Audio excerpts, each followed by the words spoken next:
இதுதான் அறிவு சொல்கிறது. எப்பேற்பட்ட நாத்திகனுக்கும் இந்த இஸ்லாம் பதில் சொல்கிறது. கடவுளே இல்லை என்கிறானா, உனக்கு இஸ்லாம் பதில் சொல்கிறது. கடவுளே இல்லை என்று சொல்பவன் ஒரே ஒரு பதிலை சொல்கிறான், இந்த வானம், பூமி, சூரியன், சந்திரன் இவற்றை கடவுள் ஒருவன் படைத்தான் என்பதை நீ பார்த்தாயா என்று எங்களிடம் கேட்கிறான். நாங்க பார்க்கல. சரி, நாங்கள் உன்னிடத்தில் கேட்கிறோம், இந்த வானம், பூமி, சூரியன், சந்திரன் கடவுள் இல்லாமல் திடீரென்று பொசுக்குன்னு அதுவே வந்ததை நீ பார்த்தாயா? நீயும் பார்க்கல. சரி, நியூட்ரலா இருக்கட்டும். ஒரு இறைவன் படைத்தான் என்று நானும் பார்க்கல. வானம் பூமி உண்டாகும் போது நம்ம இருந்தோமா? இல்லை. திடீர்னு வந்ததாக நீனும் பார்க்கல. இப்போ பொதுவாக ஒரு நிலையில் வந்துட்டோம், ரெண்டு பேருமே பார்க்கல.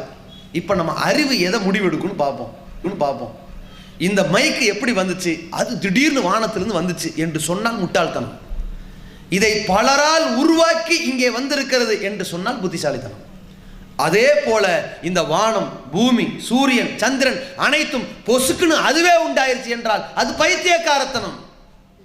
ஒருவன் உண்டாக்கினான் என்றால் அது புத்திசாலித்தனம். உன் மூளை சொல்லும், என் மூளை சொல்லும், ஒருவனால் உண்டாக்கப்பட்டுத்தான் இந்த உலகம் உண்டாகி இருக்கிறது.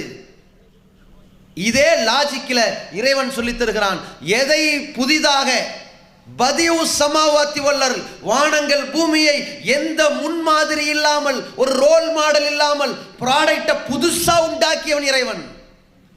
அப்படி உண்டாக்கியவனுக்கு அழிக்க முடியும், உண்டாக்கியவனுக்கு மீண்டும் புதுப்பிக்க முடியும். இதை நம்ப மாட்டாயா? யோசித்து பார்.